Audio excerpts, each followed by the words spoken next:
Good afternoon, everyone. I'm Claire O'Hara. I am the Programme Director of Each and Every Child, and I'm sorry I'm submitting a recording of my presentation. We are out and about in the country today. So Each and Every Child is funded by Robertson Trust, Esme Fairbairn Foundation, Scottish Government, Celsius, Social Work Scotland, Life Changes Trust and the Promise Partnership. And yes, that is quite a challenge. We're an initiative that is hosted by the Robertson Trust, which means we work within the organisational structure. We're supported by HR, finance and IT, but we have our own aims, objectives and work autonomously to deliver our initiative outcomes.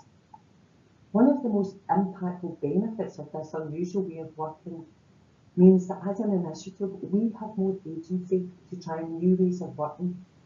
As a small team, we were able to have an intense focus on trauma-informed practice, both through our formal learning and implementing into our practice. We then had to work alongside our colleagues from finance and HR to explore ways of incorporating a trauma-informed practice into the current policies and processes. And I'm going to share that with you. But first of all, I'd like to give you a bit of background about Each and Every Child.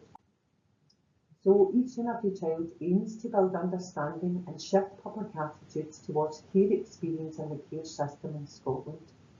By using robustly tested training recommendations based on research into Scottish public attitudes conducted by Frameworks UK, we can counter stigma and discrimination towards people with experience of care.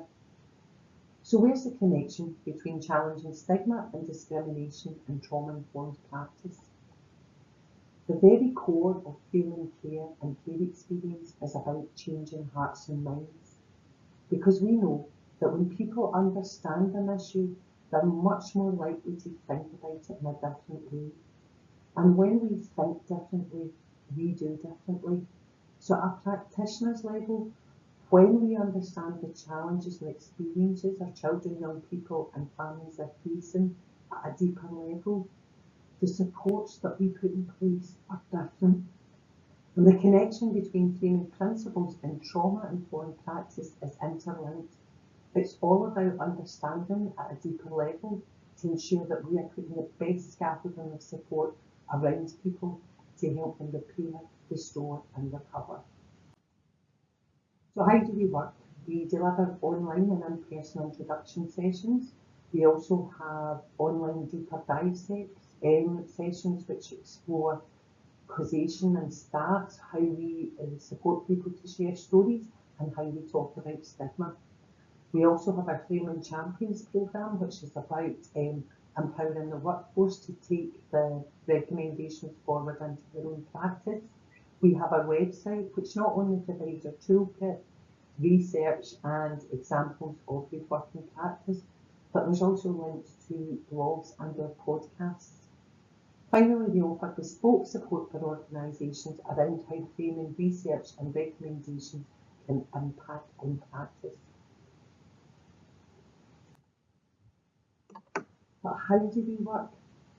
What if the goal of our social systems was to learn continuously from and with the people we support? How would that change things? This is a quote from Beyond Sticky Notes by Kelly and McKercher, or my Bible, as I like to call it. So throughout our research and development, and now currently in our delivery phase, we have always worked alongside paid consultants who have different experiences of the care system and care settings. Our members bring not only their lived experience of the care system, but their wider personal and professional experiences, which bring a richness of knowledge and authenticity to our work. And as a staff team, we've been on a continuous learning journey to ensure that all elements of our delivery and our interactions, how we develop areas of work, are trauma-informed. We've participated in formal learning around trauma-informed practice, but our true learning has been through doing, sharing practice and learning from others. More specifically, our colleagues with lived experience, both in our Voices of Experience reference group and our management group. But before we talk about process, we need to explore the idea of privilege and power. We have to acknowledge our own privilege and how it impacts on the power that we hold in the spaces that we work in. Because to truly embed that lived experience, we have to relinquish the power that comes from our own privilege. So to become authentically trauma-informed, we must explore this idea of power and privilege. And acknowledging a privilege is uncomfortable.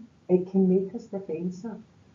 But honestly, it's like hitting a reset button, because once you understand your privilege, you can begin to explore the power dynamics, or indeed the power imbalance, within service redesign and strategic decision making.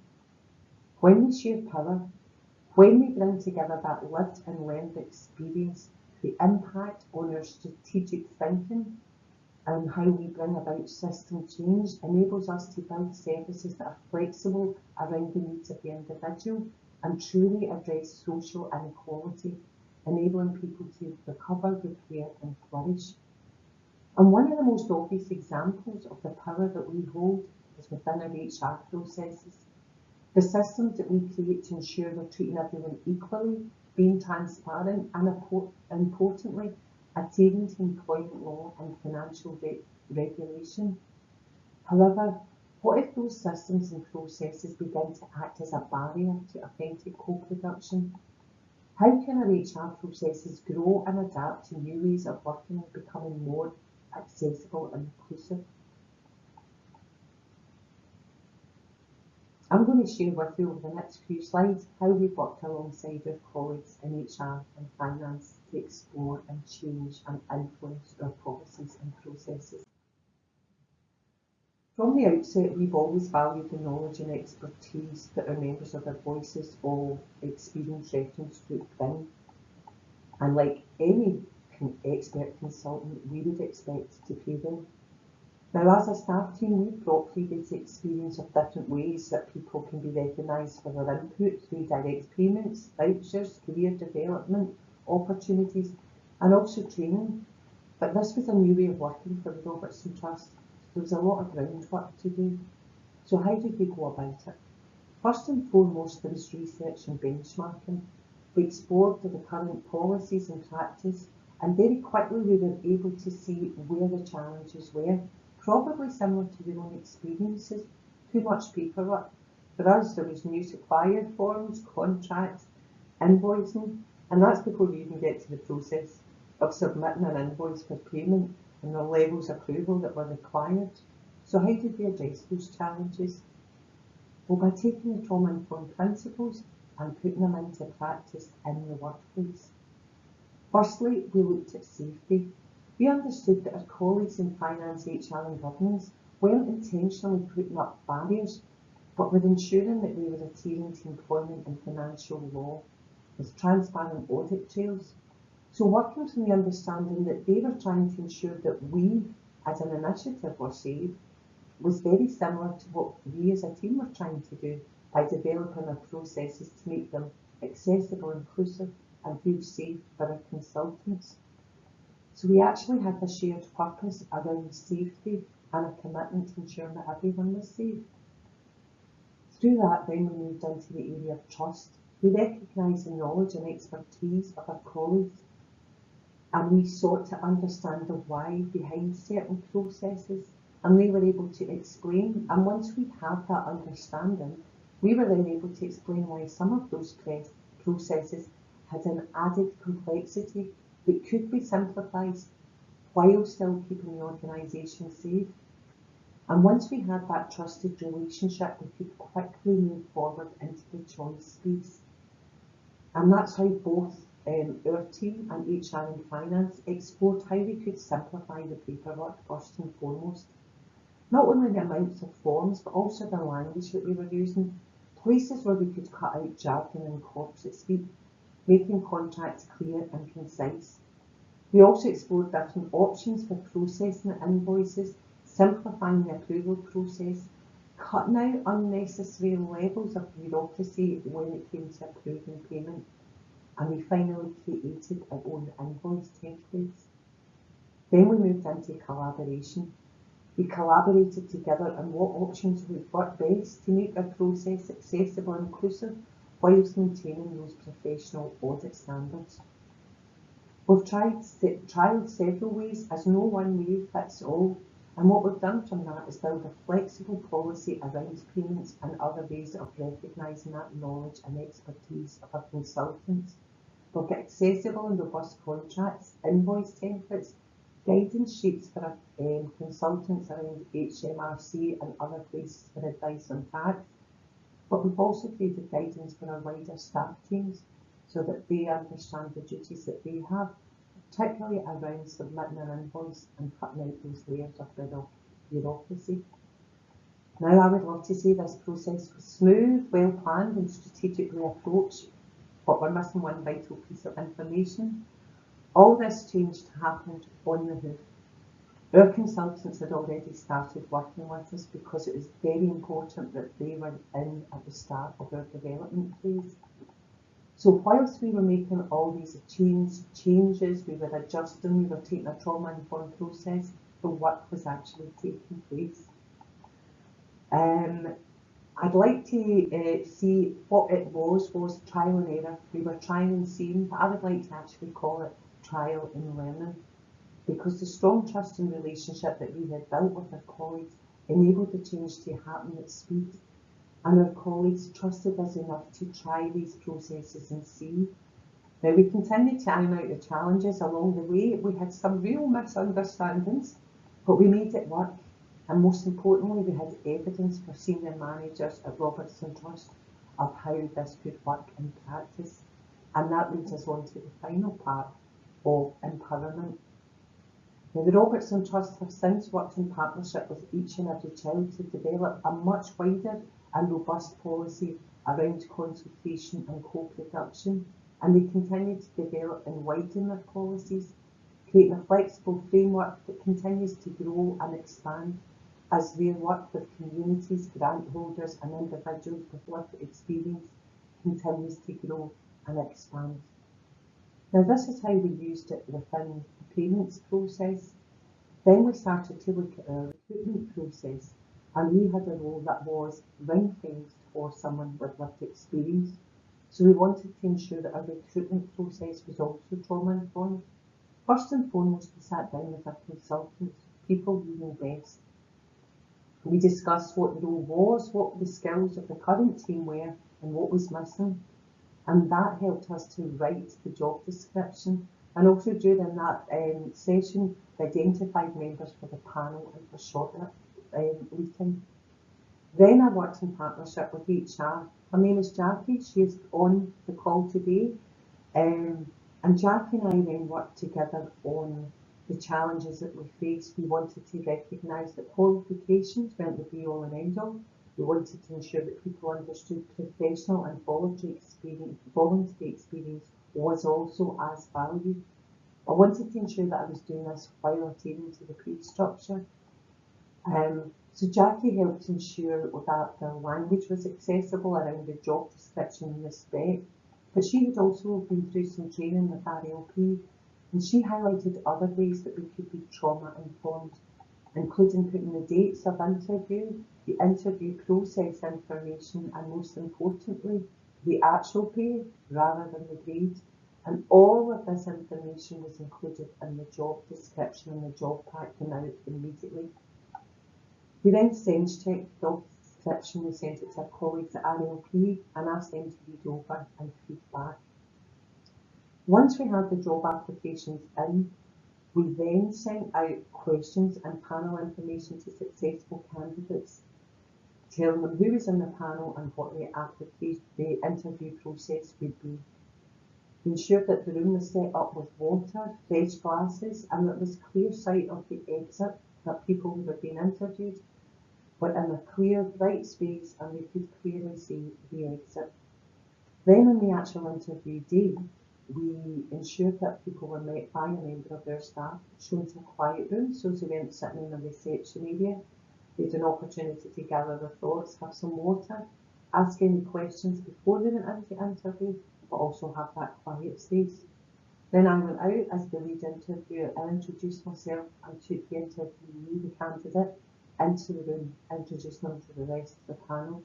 This was about ensuring that the candidate felt at ease and was able to give the best version of themselves.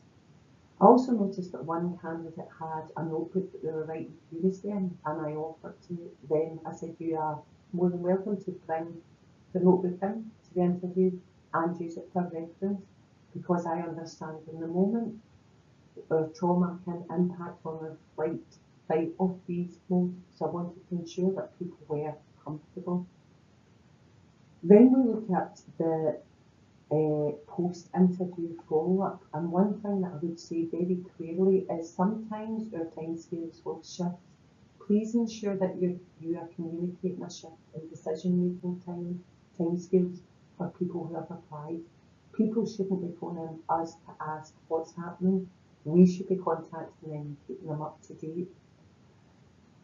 Also, what we wanted to do was ensure that we didn't send an email that was that generic idea of there's been so many applications, blah, blah, blah, high level of competency. We wanted to send individualised that really explored what was missing from a candidate's interview or their experience.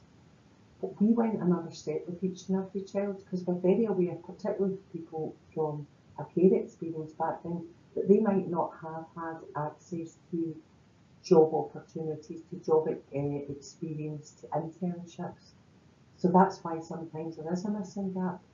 So with people who were unsuccessful, we also offered them the opportunity to come and work in a Voices of Experience reference group. And we actually have 3 candidates who were unsuccessful who continue to work alongside us. So these are just some of the ways that we have put our journey of change. And it's a journey of learning that we've all embarked upon. It's been challenging, but what we've done ourselves and the Robertson Trust, and in particular Jackie, is we've embraced the discomfort. Breaking through to that shared learning has been transformational for all of us. And we need to continue to listen and learn from the people who know. We need to embrace sharing power and celebrate our shared humanity, remembering that we all have agency to try towards constructive change for all. Find your allies. Always ask the why. Why are certain things, why are things done in a certain way? And take a trauma-informed approach to working alongside your colleagues. Our current processes may not be perfect, but they are constantly evolving just as we are. And this quote is just to remind you, never doubt that a small group of thoughtful, committed people can change the world. Indeed, it's the only thing that ever has. So don't lose faith. Yes, it's hard. Yes, it leads to very challenging conversations, but if we treat our colleagues in a trauma-informed way, we will find the solution.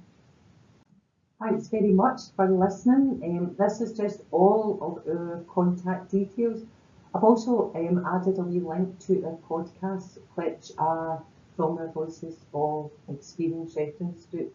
They are much more articulate than I could ever be about the impact of how we work together. Thanks for listening, and look forward to seeing you all at our next sharing event.